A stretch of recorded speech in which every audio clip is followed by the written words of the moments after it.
కాళేశ్వరం ప్రాజెక్టుపై కాంగ్రెస్ ప్రభుత్వం అనుసరిస్తున్న తీరుపై మాజీ మంత్రి హరీష్ రావు నిప్పులు చెరిగారు.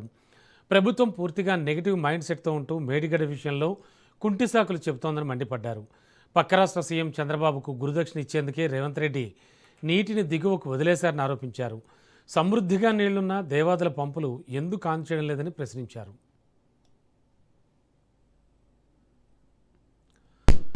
సీఎం రేవంత్ హరీష్ రావు సవాల్ విసిరారు. తుమ్మిడిహెట్టిపై మహారాష్ట్రతో గతంలో ఒప్పందం ఉంటే బయట పెట్టాలని, ఆ పత్రం చూపిస్తే తాను తక్షణమే రాజీనామా చేస్తానని సవాల్ చేశారు.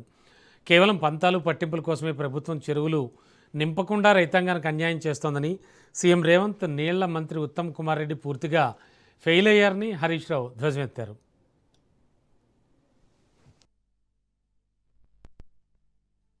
నిన్న ఆయన ఒక మాట మాట్లాడిండు. ఎప్పుడు చూడు దాన్ని తాటి చెట్టు అంత ఎత్తవరిండేమంటాడు. ఇప్పుడు ఎట్లుంటదంటే తలలో గుజ్జు లేనోనికి గుజ్జున్నోని చూస్తే కొద్దిగా వానికి ఏమంటాం జలసీ ఉంటది.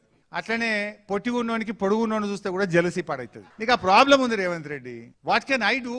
నీకు ఆ ప్రాబ్లం ఉంటే నేనేం చేయాలి? అరే దేవుడు నన్ను ఇట్లా ఇచ్చిండు, నువ్వు ఈర్ష పెట్టుకొని ఊకే నన్ను పొడుగు. అసలు నిన్న జరిగిన చర్చ ఏంది? నా పొడుగు గురించి అలా చర్చ ఎందుకు? వీనికి గుజ్జు లేదు, వీడు తాటి చెట్టు. మరి నువ్వు నిన్ను గింత అంతా పుట్టించింది ఏమో చెట్టు అంటారు చూడదాన్ని.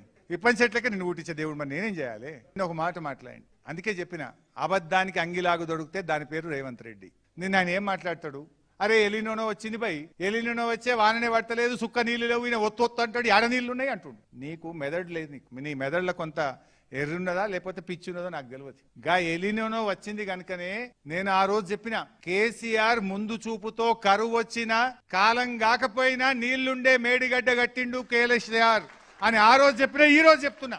నేను ఆయన అంటుండు, ఒక ఆయన అంటాడు ముందు చూపుతో కట్టిండు అంటాడు అని, నాకెంతో గుజ్జు లేదు, పొడుగు ఉన్నాడు, అది ఇదని మాట్లాడు. ఎస్, మళ్ళీ చెప్తున్నా, కరువు వచ్చినా కాలం కాకపోయినా నీళ్లుండే ఒకే ఒక్క ప్రాంతం మన తెలంగాణలో మేడిగడ్డ కనుకనే అడగట్టినం. నేను ఉత్తగా చెప్తలేను.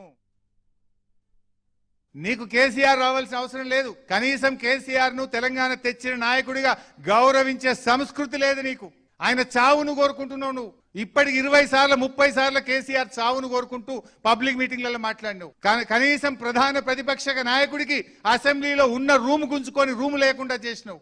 నీకు కనీస విజ్ఞత లేదు, సంస్కారం లేదు. నీకు మేము జాల్ పెట్టు. ఎప్పుడు పెట్టావు assembly? We're ready for any kind of discussion. పెట్టు. ఎప్పుడు పెట్టినా మేము రావడానికి సిద్ధంగా ఉన్నాం. దేని మీద మాట్లాడడానికైనా సిద్ధంగా ఉన్నామని చెప్తా ఉన్నా. నీకు నిజాయితీ ఉంటే పెట్టి. ఇంకో మాట అన్నావు కదా, అది కూడా సర్కాస్టిక్ గా మాట్లాడిండు. నిన్ను పెద్ద గుమాస్తా చేస్తా, పెద్ద కాంట్రాక్టర్ల మీద నిన్ను కాంట్రాక్టర్ చేస్తా, నువ్వు గట్టు. ఇదా నువ్వు కేసీఆర్ తో గురించి మాట్లాడేది? ఇది నీ విజ్ఞతనా?